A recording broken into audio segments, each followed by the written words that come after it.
I felt it was proper for me to do this video, man, talking about Freddie Roach and Manny Pacquiao.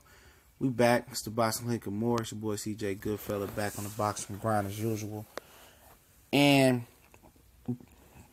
Manny Pacquiao wasn't man enough to tell Freddie Roach that he didn't want him in his corner no more. He couldn't even call Freddie Roach or fly Freddie Roach out or FaceTime Freddie Roach. I preferred to do it man-to-man, but he couldn't even shoot this man a text. And I got on Badu Jack about doing that stuff to Eddie Mustafa Muhammad. You know, he shot Eddie Mustafa Muhammad a text saying he wasn't going to use him as a trainer no more. He said the guy, you know, he trained with the amateurs, whatever, was a better coach and taught him everything he knew. You know, and these new fighters are just so disrespectful. You know, and not only these new fighters, but this generation of fighters, this generation of people. The grade of people is drastically going into the fucking shit can. You know, I mean, that's weak. That's weak that you can't go to this man's face and tell him, you know what, man, you know, we had a great ride, you know, over some sushi or whatever the hell you eat. You know, but I'm going to go a different way, man. You know, I got tax problems in the U.S. You know, every time I fight there, they want to tax me or they might be looking for me to IRS. I want to train in the Philippines. I know you busy. A lot of fighters, you know. So we just going to split ways, man. You know, it's been a great 15-year run. But I'm going to go ahead and just train with Boo Boy and give him his opportunity. We had a great ride. Simple as that, face-to-face. You know, I prefer face-to-face to be a man. You can shake Freddie Roach's hand and just keep it moving, you know. And no hard feelings. But this dude couldn't even be a man and tell this man to his face. You know, he couldn't even get a phone call or a text, even that, or a FaceTime. All three of those is disrespectful when you're dealing with a dude like Freddie Roach that done so much for your career. And I hear people saying that, oh, you know, it'd still be a Pacquiao, but it wouldn't be a Freddie Roach without a Pacquiao. That's bullshit. Clearly, going in from the first Eric Morales fight to the second one, Freddie Roach improved that man right hand, which was the difference in him losing to Eric Morales the first fight and blowing him out in the second fight. Obviously, the chemistry that they formed, the rapport that they formed, the camaraderie they formed, it was special because he did some shit that other fighters would never do again. All those championships, all those big fights, beating bigger guys, even if they was at catchweights. Freddie Roach obviously was a master of the mental of boxing. You see how he revived Miguel Cotto? You know, he did. You know, and he had one of the hottest runs in boxing history in boxing. You know, with coaching fighters. You know, had so many fighters at one point. He gave Eric Brown Peter Quillen. He gave up Violence Monterosian. You know, he had a lot of fighters, and everybody has their day and their heyday. A lot of people felt Freddie Roach was overrated, yeah, but wasn't overrated when it came to Manny Pacquiao. Even Amir Khan. Amir Khan still struggling with the same issues he struggled with Freddie Roach, with a better coach, quote unquote, than Virgil Hunter. But to treat the man like that, a guy who opened up the wild card gym, the guy that kind of gave you a little bit of that American pizzazz in your style to take you to the next level, a guy that wept with you in the bad loss to celebrate you in the good times, a guy that was always confident in you, treated you like a son, opened his doors, probably still to this day, give you his last. You know, y'all joined at the hip. And for you to cut ties with him without telling him to his face, even at this point, like, what the fuck is Pacquiao going to do?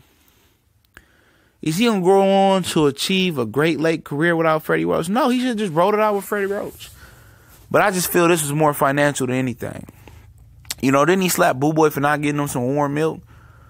So he's doing the same shit Cotto did. When Cotto's uncle didn't train him no more and he was the boss in that gap going into the Pacquiao fight, Freddie Roach told him, he's like, man, you need a real coach in this trainer. We're going to whoop you, and that's going to be your epic downfall. And Cotto came back with Freddie Roach years later and said he was right. So Pacquiao, I feel like he's very intellectually on another level. A little bit tired. You know, mentally, he on another level. We're basically going to train himself. Even the great Floyd Mayweather, you know, didn't train himself. Even the great Muhammad Ali didn't train himself. It's a calmness that a coach can get you through. It's some things that you can't see in the ring that he can see out the ring. You know, with Freddie Roach, you wasn't all that at the end. Obviously, he's struggling with the Parkinson's. I understand that. But it's him being comfortable. You know, you being comfortable with him. And at the end of the day, you know, people say, oh, Pacquiao, this is a great guy. Great guys don't do that. Real men don't do that. Real men don't break up with somebody through the press. You know, this dude several times with him through the press. He found out through press clippings. Didn't call this dude for months after the fight.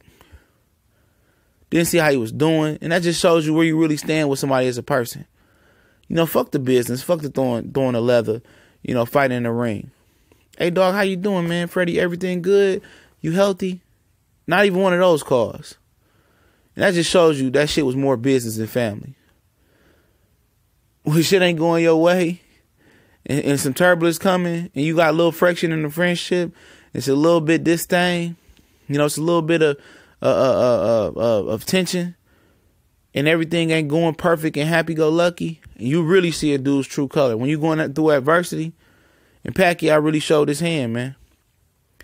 Really did. If I'm Freddie Roach, I wouldn't even come to this motherfucker Hall of Fame speech when he inducted. You know, let this motherfucker formally give me an apology in front of the press. You know, what did Freddie Roach do? Fuck his wife or some shit? You know, I just look at that type of shit, man. I'm not even talking on boxing's business level no more, man, on the business with boxing.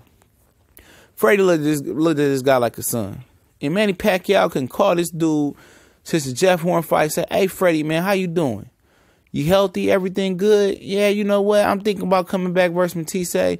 I potentially can make a switch. You know, I think we had a nice little run. See how it go. If it don't go that good, I might retire.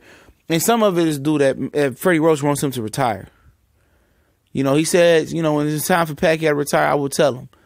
And he said after the Jeff Horn fight, Pacquiao wouldn't look at him, wouldn't talk to him, potentially because he wanted him to retire, also because he felt like he was ill prepared for the fight. But if the whole camp atmosphere was, this guy's a bum, we got it. At the end of the day, you the fighter. You employing Freddie Roach to give you a game plan. And if you feel like Freddie Roach ain't giving you a game plan, or this camp ain't going right, or whatever it may be, you got your foot in politics, one foot in politics, the other one in boxing, and whoever the hell knows where you'll hold the rest of your body at. You tell him, like, hey, we need to take this guy serious, break down film, give me a good game plan. If you can't do that, then you out of here. If he said that, I don't know. I doubt it. I think he was in the same mind state as Freddie Roach and the rest of those guys. Jeff Horn was a walkover. Not knowing that Bob Arum was setting you up to get that title out your hands because you wouldn't fight Terrence Crawford the whole time. And could he be mad that Freddie Roach says that Terrence Crawford will fuck him up? Could be. Pacquiao like 38 years old. You can't be rumbling with the young lions no more. You had your heyday. But at the end of the day, it's sickening that a guy that mentored you, took you in, built you from a pebble to a full-on rock, and you couldn't even call this dude or meet him face to face and say, I think I might make a change. You just, maybe he was, like I said, maybe scared he was telling him to retire. It's time to retire for Pacquiao. Stop hanging on to it. You a politician. You got something else going for you. You fought Mayweather. You know, you don't want to fight Terrence Crawford. You want to fight the Earl Spencers, the Keith Thurmans of the world. I understand. You know, I understand that. But what is you still fighting for? Is you cutting Freddie Roach because of the financials? Because you know you want to take a pay cut? Could be. Boo Boy a hell of a lot cheaper. Oh, because you don't want to train in the United States because of the IRS? I feel you. Freddie Roach can't travel like he used to. But give this man reasons why he ain't going to be coaching you no more. Give him a formal pardon way, man. He ain't even send him a letter like, hey, yeah, you know what? My 4G in the Philippines ain't that good, so I had to write you a letter and send it on a dove leg. Hey, dear Freddie, your shitty ass was shitty in the Jeff Horn fight. Didn't appreciate the half-ass job you did. Can't come to the wild card. The IRS on my ass. You know what? We just gonna part ways. I'm gonna go with Boo Boy. Love Pacquiao. Yeah, even a simple petty message like that. Freddie Roach wasn't even worth that. This is the guy that said he treats Pacquiao like his son. Yeah, Pacquiao treating you like a step parent. Shit, like a foster parent or adopted parent. You know, this is terrible though. You know, but a lot of people ain't gonna talk about that. You know, this is Floyd Mayweather. Oh, look how he did his trainer. He's a shitty motherfucker and all that. You know what I'm saying? But nobody want to talk about the Pacquiao downfall. You know, I just think it's hella disrespectful, man. I think Freddie Roach is earned at least a formal, a release form or a formal release statement or eye-to-eye look from Pacquiao about the situation. Pacquiao nervous, they going to talk him out of it. I think Freddie is cool with it. Freddie got a lot of young fighters he got to focus on. Let Pacquiao go. But if Freddie said he feels some type of way, I'm going to link an article in the description so you know it's real. And I feel him like that, man. You know, if you my dog and it's like family, you can come to me with anything. You know? You know, if you gonna, you know, get around, we can talk about it. Okay, at the end of the day, the business has been tore apart, but guess what? Hey, that connection is still there. Our friendship is still there.